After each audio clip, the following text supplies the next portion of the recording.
और देखिए जब मोदी मंत्रिमंडल की बात हो रही है तो ऐसे में क्या जो चुनाव परिणाम है उसका असर मंत्रिमंडल में भी देखने को मिल सकता है, यानी कि जिस घटक दल का जितना इस बार कहें भागीदारी या हिस्सेदारी है उस हिसाब से मंत्रिमंडल जो है वो उसमें शामिल होंगे सांसद।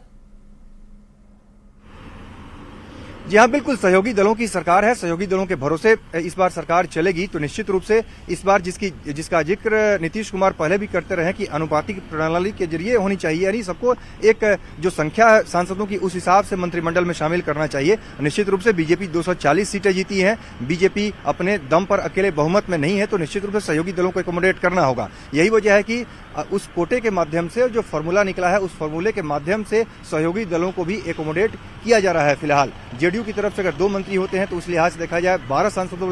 वाली पार्टी 2 अगर उसके मंत्री बनते हैं, तो दूसरी तरफ देखा जाए चिराग पासवान के 5 सांसद हैं, उनके 1 मंत्री फिलहाल बन रहे हैं। जीतन राम मांझी के कद को देखते हुए और सांकेतिक तौर पर अगर देखा जाए तो बिहार के मुख्यमंत्री रह चुके हैं और इसके अलावा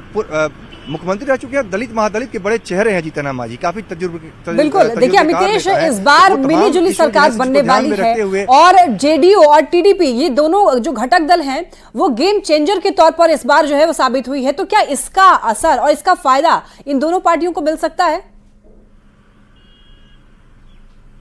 जी हाँ, बिल्कुल मिल रहा है और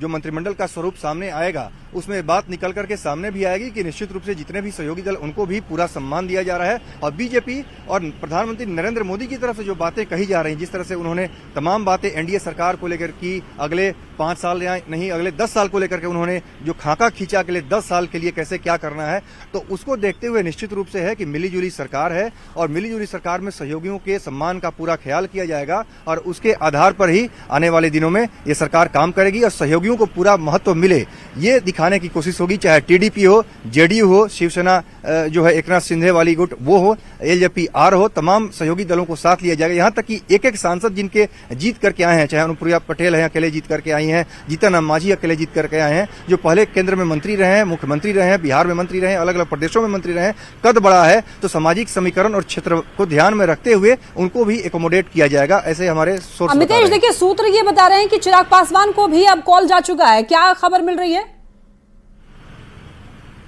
जी हाँ, बिल्कुल, मैंने पहले ही बताया आपको कि चिराग पासवान को भी कॉल जा चुका है, रामनाथ ठाकुर को कॉल जा चुका है। इसके अलावा जीतन राम मांझी से कल बात हुई, जैसे अमित शाह ने अपने आवास पर बुला करके देर रात जब मांझी सोने जा रहे थे 11 बजे उनके पास कॉल जाता है, 11:30 में बुलाया गया और राष्ट्रीय अध्यक्ष जेपी नड्डा और गृह मंत्री अमित शाह दोनों मिलकर उनसे बात करते हैं, बड़ी जिम्मेदारी देने की बात कर रहे हैं। तो ऐसा हमारे सोर्स कंफर्म कर रहे हैं कि जीतन राम मांझी को बड़ी जिम्मेदारी दी जाएगी और बड़ी जिम्मेदारी क्या हो सकती है, मंत्री पद, फिलहाल तो यही दिख रहा है।